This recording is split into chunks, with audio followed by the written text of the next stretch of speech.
Election कमिशनला केला असेल तो नल अँड व्हाईट ठरवला जावा। म्हणजे तो कुठलाही जो संवाद असेल, पत्रव्यवहार असेल, हा गृहीत धरू नये असं कुणी त्या ठिकाणी लिहिलेलं आहे तर सुनित्रा काकींनी लिहिलेलं आहे। मग आम्ही आमच्या लोकांना कामाला लावलं, काही लोकांना विनंती केली, काही आपल्यासारख्या पत्रकारांशी आम्ही संपर्क साधला आणि मग काही माहिती आमच्याकडे आली। ती माहिती म्हणजे अजितदादांच्या ॲक्सिडेंट नंतर 18व्या दिवशी म्हणजे 16 फेब्रुवारी 2026 त्या दिवशी एक पत्र अजितदादांच्या पक्षाकडनं हे इलेक्शन कमिशनला देण्यात आलं। त्याच्यामध्ये सह्या कोणाकोणाच्या आहेत? प्रफुल्ल पटेल, सुनील तटकरे आणि ब्रिजमोहन श्रीवास्तव अशा 3 लोकांच्या सह्या आहेत।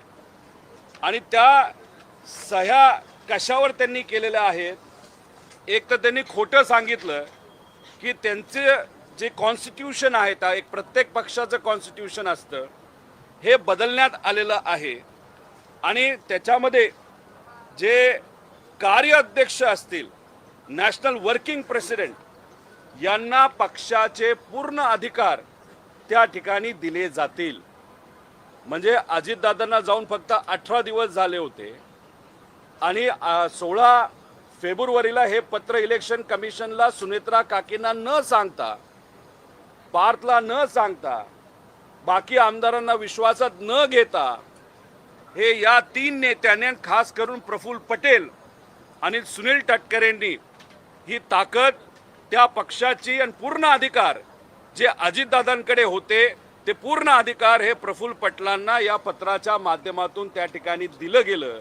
जे सुनित्रा काकींना कळलं असावं म्हणून त्या राष्ट्र अध्यक्ष झाल्यानंतर त्यांनी लगेचच्या लगेच तिथं त्या ठिकाणी पत्रव्यवहार केला। आता याच्यामध्ये आपण जर बघितलं तर अजितदादा हयात असताना, अजितदादा जिवंत असताना अजितदादांच्या घराबाहेर ब्लॅक मॅजिक केलं जातं।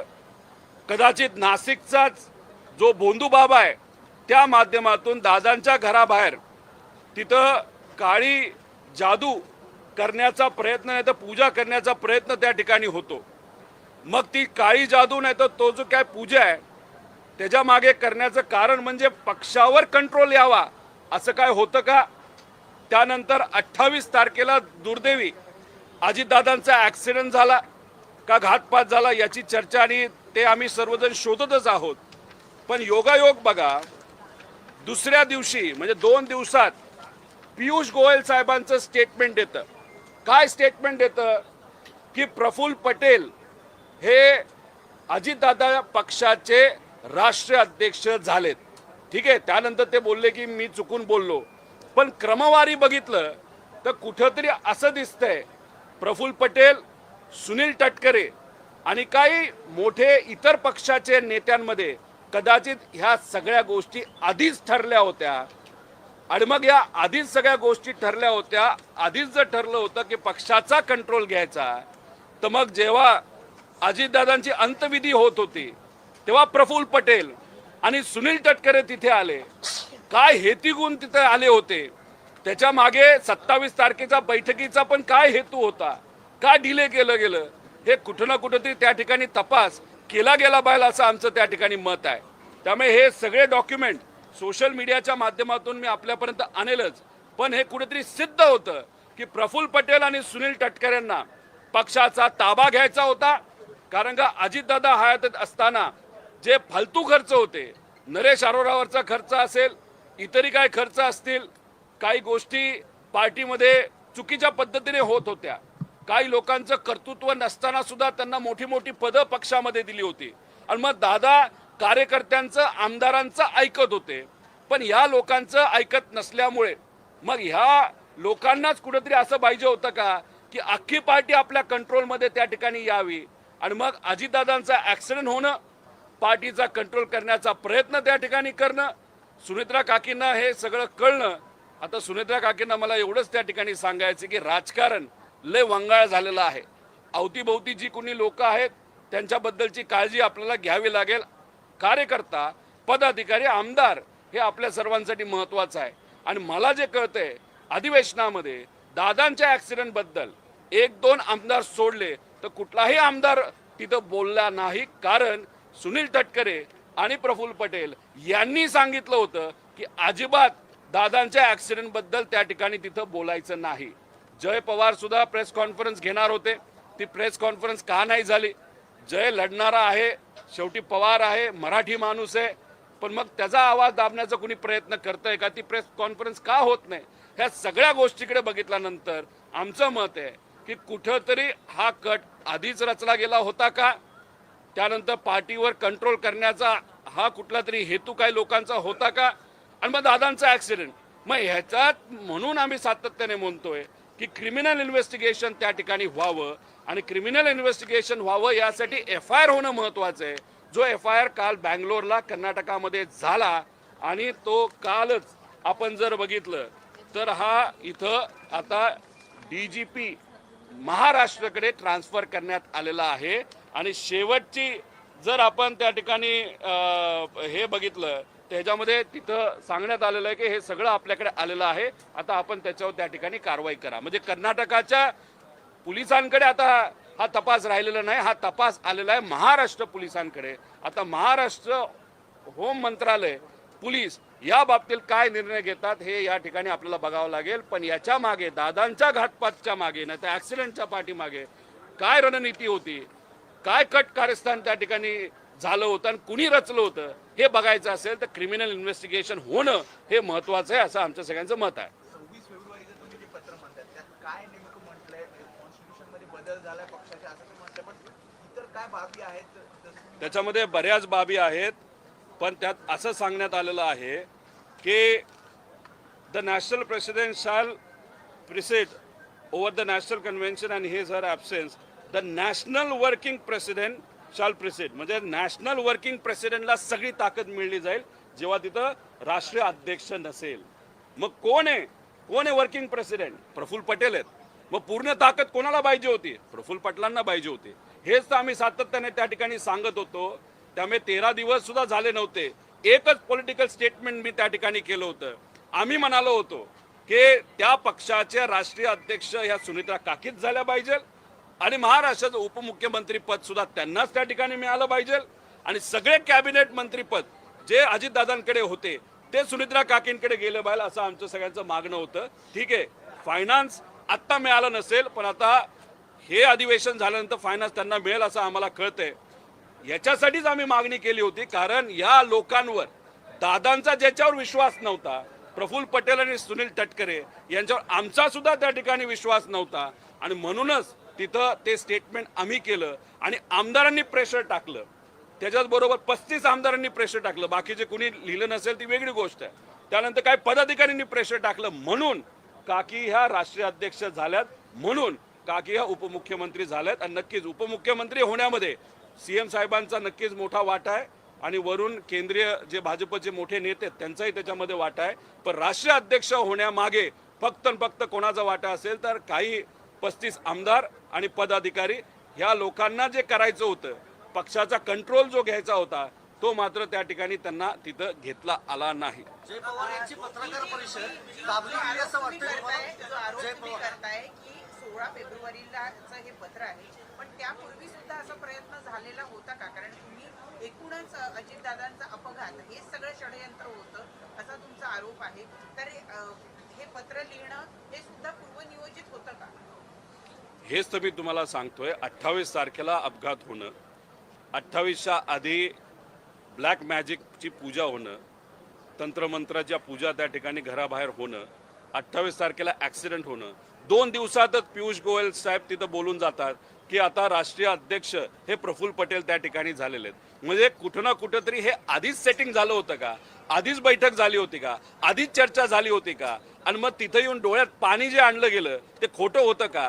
कारण एवढं सगळं तुम्ही त्या ठिकाणी करणार असाल, एवढं कट कार्यस्थान त्या ठिकाणी असेल, आणि मग तुम्ही फेब्रुवारी 16ला एक पत्र देताय इलेक्शन कमिशनला, सगळे अधिकार हे तिथं जे वर्किंग प्रेसिडेंट आहेत त्यांना त्या ठिकाणी देण्यात यावे. आणि ही गोष्ट जेव्हा सुनित्रा काकींना कळाली तेव्हा त्यांनी हे पत्र त्या ठिकाणी लिहिलेलं, आणि स्वतः त्यांनी लिहिलेलं आहे हे 28 जानेवारी पासून ते त्या राष्ट्रीय अध्यक्ष होईपर्यंत जर कोणी त्या ठिकाणी पत्र कुठलंही दिलं असेल ते नल अँड व्हॉइड त्या ठिकाणी ठरवावं. म्हणजे सुनेत्रा काकींना कदाचित जी गोष्ट दादांना माहीत होती, कोणावर विश्वास ठेवायचा कोणावर विश्वास ठेवायचा नाही, हे काकींना कळलंय असं आम्हाला वाटतं. फक्त एवढंच आहे, राजकारण इतकं वंगाळ झालेलं आहे, आसपास कोण लोक आहेत हे मात्र काकींनी त्या ठिकाणी योग्य पद्धतीने ठरवावं. का लेगेसी आहे ही, अजितदादा पवारांची लेगेसी आहे, त्यांचं कष्ट आहे 40 वर्षाचं.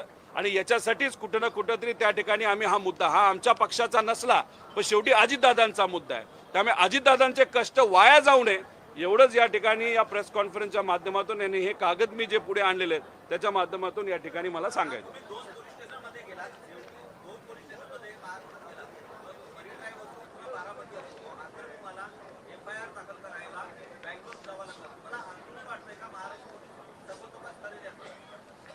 हे बघा, तपास तर महाराष्ट्रालाच करावा लागेल. ही घटना महाराष्ट्रामध्ये घडलेली आहे. FIR घेतला जात नव्हता, आम्ही प्रयत्न केले, कर्नाटका पोलिसांनी तो स्वीकारला, 0 FIRच्या अंतर्गत तो ट्रान्सफर सुद्धा केला. आता हे इन्व्हेस्टिगेशन महाराष्ट्राकडनं व्हायला पाहिजे.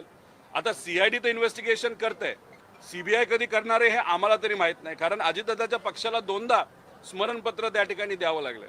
मग अशात जेव्हा केव्हा योग्य दिशेने हा तपास जाईल तेव्हा या FIRचा तिथं उल्लेख नाही ते FIR मध्ये ज्या गोष्टी दिलेल्या आहेत त्याच्या पद्धतीनेच इन्व्हेस्टिगेशन हे त्या संस्थेला करावं लागेल, हे मात्र खरं आहे. जय पवार यांची जी पत्रकार परिषद होणार होती, सगळेच पोलीस खराब असतात असं समजून चालणार नाही. आपले DG चांगले अधिकारी आहेत, काही पोलीस चांगले आहेत, ठराविक मोजकेच काही पोलीस सत्तेतल्या लोकांसारखं त्या ठिकाणी बोलतात, ते मात्र नीट करणार नाही. पण आम्हाला कळतच ना कोण खरं आहे कोण वाईट आहे, कोण करते आणि कोण नाही करत. जे करतात त्यांचं नाव आम्ही सकारात्मकच घेतो, जे नाही करत लोकांना आम्ही त्यांची नावं काढून सांगू की हे असे असे आहेत. जय पवारांची पत्रकार परिषद होणार होती, ती दाबली गेली का? तुमचं त्यांच्याशी काही बोलणं झालंय? सुनील तटकरे आणि प्रफुल्ल पटेल आणि काही भाजपच्या नेत्यांनीच कदाचित ती प्रेस कॉन्फरन्स दाबली आहे VSRला वाचवण्यासाठी. कुठं अजून काही पुरावे कोणाच्याच हातात येऊ नये असा प्रयत्न हा काही बलाढ्य शक्तीच्या माध्यमातून त्या ठिकाणी केला जातोय. त्यामुळे हे बोलायला काय हरकत नाही की जय पवारांची प्रेस कॉन्फरन्स होऊ नये अशी सुनील तटकरे, प्रफुल्ल पटेल आणि भाजपच्या काही नेत्यांची इच्छा आहे. प्रश्न एवढाच आहे की दबावाच्या खाली जय पवार हे दबतील का अजितदादा जसे होते की लढायला तयार तसे ते लढतील, एवढाच मात्र फरक आहे. तो जय पवारांच्या माध्यमातूनच आपल्याला कळेल. नाही झालं. या संदर्भामध्ये आता हे जे पत्र हाती लागलेलं आहे, या संदर्भामध्ये तुमचं सुनेत्रा पवार किंवा त्यांच्या पक्षातल्या त्यांची मुलं या दोघांपैकी कोणाशी काही बोलणं झालेलं आहे का? अशा पद्धतीनं जर पक्षच एक्वायर करण्याचा प्रयत्न जर केला जात होता, अजूनही ती मंडळी त्यांच्या आजूबाजूलाच आहे. बघा, कुठलाही निर्णय घेत असताना एक धाडस लागतं. निर्णय घेताना उगाचच उशीर घेऊन निर्णय घेऊन चालत नसतं, लगेच त्या ठिकाणी घ्यायचा वाटत असतो. आता ह्याला बरीच कारणं देतील की मग पक्ष कसा चालवायचा, कसं करायचं, काय. आता गोड बोलायला ते माहीर आहे. आता या बाबतीत सुमित्रा काकी काय करतात त्यांचा तो पक्ष आहे, फक्त ह्या गोष्टी त्यांच्यासमोर याव्यात, त्यांच्यापर्यंत ही माहिती यावी, कदाचित आली सुद्धा असेल, कार्यकर्त्यांना या गोष्टी कळाव्यात. आणि अजितदादांच्या ॲक्सिडेंट मागे हे कटकारस्थान म्हणजे 28ला ॲक्सिडेंट झालेला 2 दिवसात भाजपचा मोठा नेता म्हणतो प्रफुल्ल पटेल झाले अध्यक्ष, म्हणजे राष्ट्रीय अध्यक्ष, आणि मग नंतर हे कागदपत्र, म्हणजे कुठं ना कुठं तरी पक्ष अजितदादांच्या ॲक्सिडेंट नंतर ताब्यात घेण्याचा प्रयत्न केला का अजितदादांच्या आधीच कट कारस्थान त्या ठिकाणी प्लॅन केलं गेलं आणि त्याचाच भाग म्हणजे अजितदादांचा ॲक्सिडेंट होता. असे बरेच काही प्रश्न आहेत. जोपर्यंत इन्व्हेस्टिगेशन योग्य पद्धतीने होत नाही तोपर्यंत आपल्याला काहीच कळणार नाही. निवडणूक आयोगामध्ये आणखी एका पत्राचा प्रामुख्यानं उल्लेख समोर येतोय. दादा गेल्यानंतर लगेचच त्याच रात्रीपासून विलिनीकरणाच्या नावाखाली किंवा आपल्या अजित पवारांच्या पक्षातले जे आमदार आहेत त्यांच्या सुद्धा संपर्क साधला जात होता आणि त्यामुळं अशा वेळेला अजित पवारांचा पक्ष हा शरद पवार यांचा पक्ष एक्वायर करेल या भीतीपोटी हे अधिकार देण्यात आले होते असं सुद्धा एक अँगल आहे, म्हटलं जातं, त्यांच्याकडनं म्हटलं जाईल. पवार साहेब बोललेत का त्याबद्दल कधी? सुप्रियाताई कधी बोलल्यात का? मी काय बोललोय का? फक्त जे इतर आमचे सर्व नेते आहेत अजितदादांबरोबर चर्चा काय झाली ही त्या ठिकाणी सांगत होते. आता याच्यात आमच्याकडे पण बरेच पुरावे आहेत, पण आम्ही तो विषय पुढे आणत नाही, कारण का राजकारण आम्हाला त्या विषयाचं करायचं नाही. आणि विलिनीकरण हे दादा असताना ठरलं होतं, दादांनी ते ठरवलं होतं, दादांकडे बघून ते त्या ठिकाणी होत होतं आणि दादा साहेबांकडे बघून करत होते. आज दादाच नसतील तर विलिनीकरण हा प्रश्नच राहिलेला नाही. त्यामुळे आम्ही त्या विषयावर कुठंच बोलत नाही. आणि राहिला प्रश्न त्यांना जर उद्या जाऊन, आता बघू कोण त्या बाबतीत काय बोलतंय, त्यांनी जर काय खोटेपणा लोकांसमोर तिथं आणला की असं झाली चर्चा, तशी झाली चर्चा, त्या दिवशी झाली जेव्हा दादांचा ॲक्सिडेंट झाला, मग आमच्याकडे पण काही गोष्टी आहेत. आम्ही सुद्धा खरं काय घडलं हे लोकांसमोर त्या ठिकाणी आवडून फक्त त्या घटनेचं राजकारण होऊ नये एवढी दक्षता त्या ठिकाणी आम्ही सर्वजण घेतोय. दादा तुम्ही एक महत्त्वाचं पत्र आणलं, पण ते पत्र असं आहे की राष्ट्रीय अध्यक्ष होण्यापूर्वीचं पत्र आहे. आता दुसरी एक माहिती अशी समोर आहे किंवा अशी एक चर्चा आहे की ज्या दिवशी त्या राष्ट्रीय अध्यक्ष झाले त्या दिवशी जे मिनिट्स पाठवण्यात आले होते निवडणूक आयोगाला, त्याच्यामध्ये प्रामुख्यानं राष्ट्रीय अध्यक्ष / राष्ट्रीय कार्याध्यक्ष अशा पद्धतीनं अधिकार मिळण्यासाठी एक प्रयत्न करण्यात आला होता. हे खरं आहे का आणि या संदर्भात तुमच्याशी काही माहिती आहे का तुम्हाला? नाही, याबद्दलची माहिती मला अजूनपर्यंत आलेली नाही. पण जी गोष्ट त्या कन्व्हेन्शनमध्ये नाही तर त्या बैठकीमध्ये ठरलीच नसेल तरीसुद्धा काही ऑफिसच्या कार्यालयाच्या लोकांना हाताशी धरून जर स्लॅश नाही तर काही विषय नाही तर थोडंसं लिखाणात बदल करून जर काही गोष्टी इलेक्शन कमिशनला पाठवल्या असतील तर तो फ्रॉड आहे. त्या पक्षामध्ये तो फ्रॉड झाला असं आपल्याला म्हणावं लागेल. आणि काकींना आता ह्या सगळ्या गोष्टी नवीन असल्यामुळे काकींचा जे काही नवीनपणाचा फायदा हा तिथे असणारे मोठे नेते म्हणजे प्रफुल्ल पटेल, सुनील तटकरे हे त्या ठिकाणी घेतात असं आपल्याला म्हणावं लागेल. आता या सगळ्या गोष्टींमध्ये त्यांना कुठल्या इतर मोठ्या पक्षाचा वर्धास्त आहे का हे येत्या काळामध्ये आपल्याला बघावं लागेल. निवडणूक आयोगामध्ये तुमचं जे भांडण चालू होतं निवडणूक आयोगामध्ये ते राष्ट्रीय अध्यक्ष अजित पवार यांच्या विरोधात चालू होतं. आता सुनेत्रा पवार राष्ट्रीय अध्यक्ष आहेत. आपली जी पहिली भूमिका होती पक्ष मिळण्यासंदर्भातली ती कायम राहणार आहे का? तुम्ही या संदर्भातली नव्याने याचिका केली आहे का? ते याच्यासाठी तुम्ही बघितलं असेल तर आम्ही कुठंच त्या ठिकाणी फॉलोअप करताना दिसत नाही. म्हणजे सुप्रीम कोर्टमध्ये हा मुद्दा चालला असला तरी आम्ही स्वतः जाऊन डेट द्या, डेट लावा असं कुठंच तिथं त्या ठिकाणी म्हणत नाही. याच्यावरूनच काय गोष्टी तुम्ही समजून घ्या. अशा वातावरणामध्ये, अशा काळामध्ये, अशा पद्धतीने प्रेशराईज करणं, कोर्टात जाणं, डेट लावून घेणं, डेट लागावेत यासाठी प्रयत्न करणं हे काय आम्ही त्या ठिकाणी केलेलं नाही. 6 महिने त्या ठिकाणी जाऊ द्या, मग नंतर त्या ठिकाणी बघू. शेवटी साहेबांची तब्येतसुद्धा जेव्हा ही घटना घडली त्यानंतर भावनिक झाल्यामुळे साहेबांची तब्येतसुद्धा आपण सगळ्यांनी त्या ठिकाणी बघितलेली. आता तब्येत खूप चांगली आहे आणि मग याच्यानंतर राजकारण हे आम्ही त्या ठिकाणी चर्चेत आणू. पण आत्तापर्यंत राजकारणाबद्दल कुठलीही चर्चा आमच्या पक्षामध्ये त्या ठिकाणी झालेली नाही. सर्वात जास्त तटकरेंवरती सुई अटकते संशयाची. त्यानंतर तो पायलट जो जिवंत आहे त्याला अमेरिकेत हलवण्यात आलं असे सूत्रांकडून माहिती. विषय एवढाच आहे की कोणाकडे सुई जाती हे इन्व्हेस्टिगेशन केल्यानंतरच आपल्याला कळेल. जर इन्व्हेस्टिगेशन नाही तर तपासच होणार नसेल तर आपल्याला कुठं काय कळणार आहे. आता ती सुई तटकरेंकडे जाते, प्रफुल्ल पटेलकडे जाते, पायलटकडे जाते, VK सिंगकडे जाते, DGCAच्या कुठल्या अधिकाऱ्याकडे जाते, का ती माझ्याकडे येते, का ती खालून पार मुख्यमंत्र्यांपर्यंत पास वरपर्यंत जाते हे आज आपल्याला बोलता येणार नाही. विषय एवढाच आहे, इन्व्हेस्टिगेशन प्रॉपरली त्या ठिकाणी होणं अतिशय महत्त्वाचं आहे. एवढंच माझं त्या ठिकाणी म्हणणं आहे. आणि कोणाला कुठेही हलवता येत नसतं. तो रोहित सिंग नावाचा जो कोणी मालक होता त्याला आता एक टप्प्याटप्प्याने त्याचे जे काही विमान आहेत ती विमानं मात्र अमेरिकेला हलवण्यासाठी सुरुवात केली. ते डॉक्युमेंटेशन सुरू केलेलं आहे. पण शेवटी एवढी मोठी ताकद VK सिंगला आणि VSRला जर वाचवत असेल याच्यावरनं समजून घ्या. दादाचा ॲक्सिडेंट झाल्यापासून आत्तापर्यंत 80 ते 90 कोटी रुपये VSRला या महाराष्ट्र सरकारने त्या ठिकाणी दिलेलं आहे. हीच ती सरकार ज्याच्यामध्ये अजितदादांचा पक्ष आज सत्तेत आहे आणि हीच ती सरकार ज्याच्यामध्ये अजितदादा उपमुख्यमंत्री असताना त्यांचा ॲक्सिडेंटमध्ये मृत्यू झाला आणि ज्या कंपनीमुळे मृत्यू झाला त्या कंपनीला या सरकारने 90 कोटी रुपये अजितदादांचा ॲक्सिडेंट झाल्यापासून दिलेत. याच्यावरूनच काय गोष्टी तुम्ही समजून घ्या. कर्नाटकमध्ये जो एफआयआर दाखल झाला ती काँग्रेसची सत्ता आहे. तर इथे काही तांत्रिक अडचणी आहेत असं महाराष्ट्र सरकारवर विश्वास नाहीये का मग कर्नाटकमध्ये होतो आणि मग वर्ग महाराष्ट्रात होतो. 40 वर्ष अजितदादांनी या महाराष्ट्रातल्या लोकांसाठी तिथं काम केलं, समाजकारण आणि राजकारण. अजितदादांचा ॲक्सिडेंट जेव्हा झाला तेव्हा उपमुख्यमंत्री होते आणि मग ॲक्सिडेंट झाल्यानंतर FIR करणं हे महत्त्वाचं असतं. कारण का क्रिमिनल तपास जर आपल्याला करायचा असेल तर FIR मध्ये ज्या काही गोष्टी नोंदवल्या जातात त्या पद्धतीने FIR होतो. मुंबईमध्ये 0 FIRच्या अंतर्गत प्रयत्न केला, बारामतीत केला, त्यानंतर CID कडे केला, तर तिथं कुठंच FIR घेतला गेला नाही. त्याच्यावरूनच समजून घ्या की काही लोकांवर आमचा आता विश्वास राहिलेला नाही.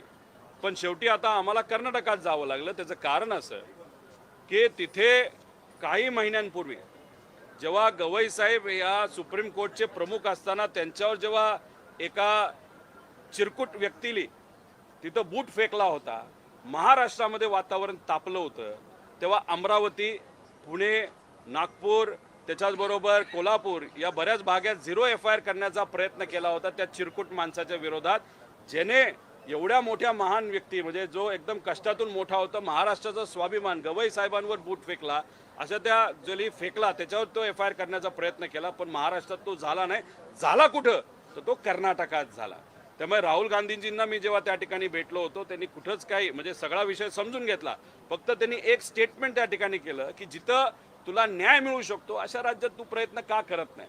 आणि मग गवई साहेबांचा रेफरन्स घेऊन त्यावेळेस जर तिथं न्याय मिळाला असेल, 0 FIR झाला असेल तर आपला सुद्धा होईल या हेतूतून परवा मी तिथं गेलो आणि माझा FIR झाला आणि तो ट्रान्सफर सुद्धा झाला. DGP महाराष्ट्र यांच्याकडे आता हा FIR येऊन पडलेला आहे. तो आता बारामतीला घेऊन जावा लागेल आणि त्यानंतर तपास त्या पद्धतीने करावाच लागेल. दादा राज्यात एक दुसरा मुद्दा देखील आहे. रोहित दादा, राज्यामध्ये एक दुसरा मुद्दा देखील उपस्थित होतोय, तो म्हणजे अशोक खरात यांचा विषय देखील राज्यामध्ये सध्या आहे. गोपीचंद पडळकर यांनी आज आरोप केले आहेत जयंत पाटलांवर की जयंत पाटलांना रक्ताने अंघोळ अशोक खरात यांनी घातली होती. ही टीका त्यांनी आता अरे पोलीस प्रशासन कोणाकडे आहे? तपास कोण करतंय? SIT सरकारलीच लावली. तुमच्याकडे फोटो आहे, तुमच्याकडे व्हिडिओज आहे, तुमच्याकडे सगळंच काय करा प्रसिद्ध सगळं येऊ द्या टीव्हीवर, आम्हालाही कळू द्या. हे बघा त्यांचा तिथं राजकीय वाद आहे. त्यामुळे पडळकर हे जयंत पाटील साहेबांचं नाव खराब करण्याचा प्रयत्न त्या ठिकाणी करत आहेत आणि त्याच्यात काही लोकांचे फोटो आहेत ते काही सामाजिक कार्यक्रमामध्ये एकत्रित येऊन कोण साईडला उभं हे कोणालाच काही माहीत नसतं. त्यातले ते फोटो आहेत हे आपण सगळ्यांनी त्या ठिकाणी बघितलं. काल मुख्यमंत्री साहेबांनी सुद्धा त्या बाबतीत सांगितलं. आता ह्याच्यामध्ये आमचं एकच मत आहे की जे पुरावे आता मुख्यमंत्र्यांकडे आलेले आहेत, आता तुम्ही काल एक पुरावा बघा, काही लोक राजकारण करण्याचा प्रयत्न करत होते, पाणी कुणी दिलं हे कुणी दिलं, पण आता भाजपचं सरकार असताना 1.5 कोटीचा निधी त्याच भाजपच्या एका नेत्याने तिथं त्या मंदिराला जिथं हा भोंदू बाबा बसतो त्या मंदिराला त्या ठिकाणी दिलं. आता मग राजकारण करायचं का ह्याच्यावर? अरे मग खरं काय येऊ द्या ना. असं कुणी कधी उद्या जाऊन करू नये. राज्यात असणारे नेते या असल्या वेड्या भोंदू बाबाच्या नादी लागू नये हे जर आपल्याला त्या ठिकाणी एक एक्झाम्पल करून दाखवायचं असेल, करा अशी एखादी कारवाई की उद्या सगळेच घाबरले पाहिजे बंधू बाबाकडे, नाही तर अशा बंधू बाबाकडे जायला. आणि असे बंधू बाबा जे महिलांवर त्या ठिकाणी अत्याचार करतात यांना सुद्धा समज बसली पाहिजे की असं करून या महाराष्ट्रामध्ये चालत नाही. हा आता संधी तुम्हाला मिळाली तर संधीचा योग्य वापर सरकारने करावा. आता काल कदाचित मुख्यमंत्री साहेब बोलत असताना पण त्यांनी ते सांगितलं, म्हणजे नरबळी म्हणजे जी गोष्ट आपण विचार सुद्धा करू शकत नाही अशी गोष्ट त्या ठिकाणी तिथं घडलेली आहे. म्हणजे हे ब्लॅक मॅजिकचाच एक भाग झाला. आणि काही लोकांशी बोलल्यानंतर त्यांचं असं मत येतं की नरबळी तेव्हा दिला जातो जेव्हा पुढचा व्यक्ती जो आहे, जो कुणी असेल, जो पॉवरफुल आहे, त्या व्यक्तीची जागा आपल्याला जेव्हा घ्यायची असते तेव्हा नरबळी दिला जातो, असं काही लोकांचं तिथं मत आहे. आता मला तो विषय कळत नाही, पण असं आता चर्चेत त्या ठिकाणी यायला लागले. त्यामुळे नरबळी दिला कुणी, कोणासाठी दिला गेला, त्याच्या मागे काय होतं का, आणि मग तसं जर बघायचं झालं तर दादांच्या ॲक्सिडेंटपर्यंत हा विषय येतो का हे सगळं त्या ठिकाणी बघावं लागेल. दादांचा ॲक्सिडेंट या काळ्या मॅजिकमुळे झाला असं आमचं मत नाही, पण काळी मॅजिक जेव्हा केली जाते त्याच्या मागे हेतू काय, हेतू जर दुसऱ्याला मारायचा आहे, दुसऱ्याला कमी दाखवायचा आहे, दुसऱ्याचं सत्ता घालवायचा आहे, तो हेतू जास्त महत्त्वाचा असतो. आणि त्या हेतूमुळेच आम्हाला असं वाटतं की ह्याच्यात इन्व्हेस्टिगेशन करत असताना डिटेलमध्ये जाऊन इन्व्हेस्टिगेशन करणं तितकंच महत्त्वाचं आहे.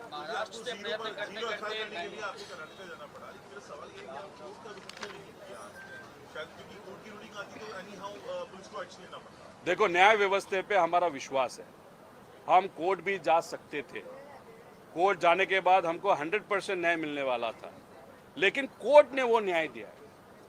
हमको ये जानना था कि महाराष्ट्र सरकार, महाराष्ट्र की पुलिस ये अगर FIR कर नहीं रहे तो दूसरा राज्य अगर न्याय देने वाला राज्य है वहाँ पे जाके वहाँ का जो पुलिस प्रशासन है वो न्याय देता है कि नहीं देता, वो हमको देखना था. और दूसरी बात, हमको लोगों को भी दिखाना था कि कि ये जो एफआईआर, 0 एफआईआर नहीं तो नॉर्मल एफआईआर जो हम बात कर रहे थे, महाराष्ट्र में ये जो प्रशासन है उन पे कोई तो कंट्रोल कर रहा है, इसके कारण ये एफआईआर यहाँ पे नहीं हुआ। लेकिन वहां पे कर्नाटका में पुलिस प्रशासन ने, मैं सिर्फ अकेला वहां पे गया था, कोई बड़ा नेता मेरे साथ नहीं था, मेरा एफआईआर ले लिया। मतलब वहां पे सामान्य व्यक्ति को, कॉमन मैन को न्याय मिल सकता है कर्नाटका में, लेकिन महाराष्ट्र को नहीं मिल सकता। इसीलिए कोर्ट न जाते हुए, कोर्ट पे विश्वास है हमारा, लेकिन कोर्ट न जाते हुए हमको एक संदेश देना था कि प्रशासन अगर अच्छा हो, अगर शासन अच्छा हो, तो काम कॉमन व्यक्ति का डेफिनेटली होता है, जस्टिस वहां पे मिलता है, जो कर्नाटका गवर्नमेंट ने वहां पे दिखा दिया।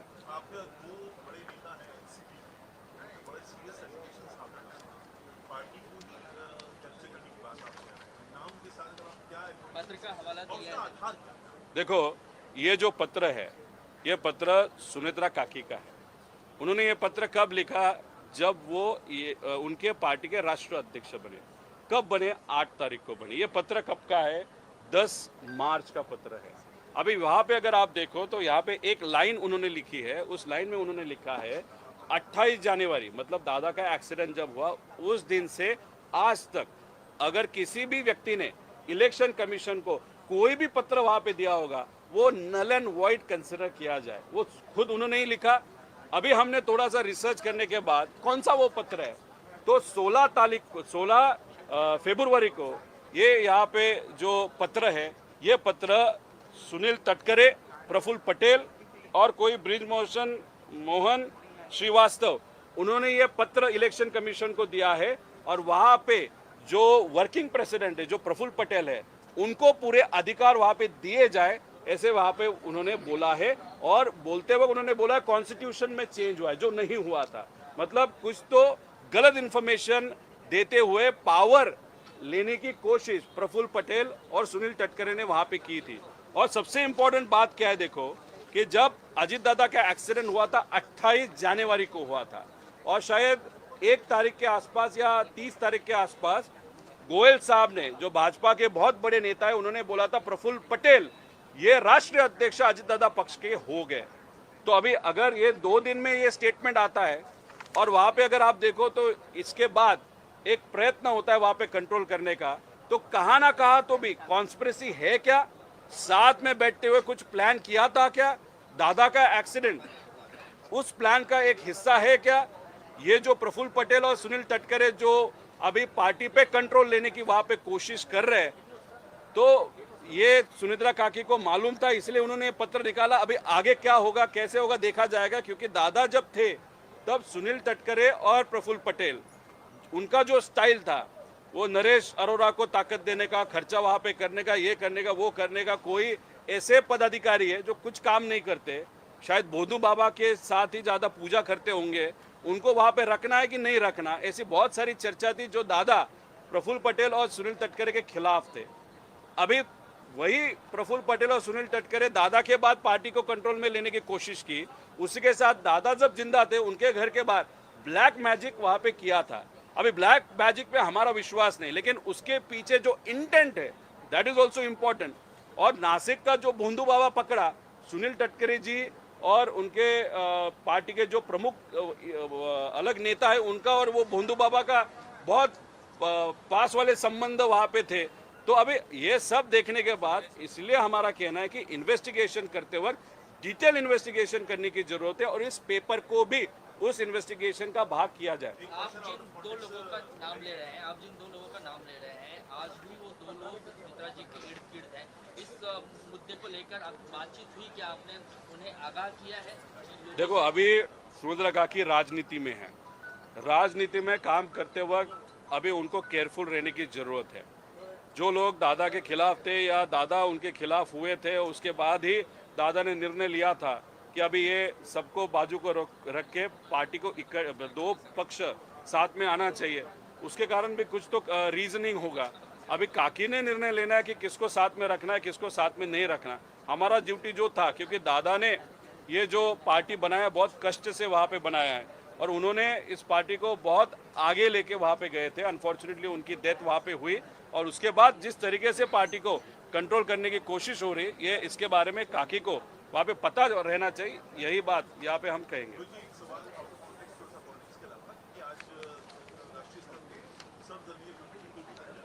किसको? सर्वदलीय ऑल पार्टी हाँ। आज इनवाइट किया गया है। सवाल ये है कि क्या देश एनर्जी लॉकडाउन की तरफ आगे बढ़ रहा है? इसको लेकर सरकार से आपका क्वेश्चन नहीं, देश के लिए अगर सब पार्टी इकट्ठा आके कुछ सोल्यूशन निकाल रहे हैं तो अच्छी बात है, लेकिन आप एक चीज़ समझ लो कि ये सिचुएशन में हम कैसे आए वो भी थोड़ा देखने की बात है। अपने जो डिप्लोमेटिक रिलेशनशिप जो भी कंट्री के साथ जो अच्छे तरीके से रखने चाहिए थे वो हम रख नहीं पाए।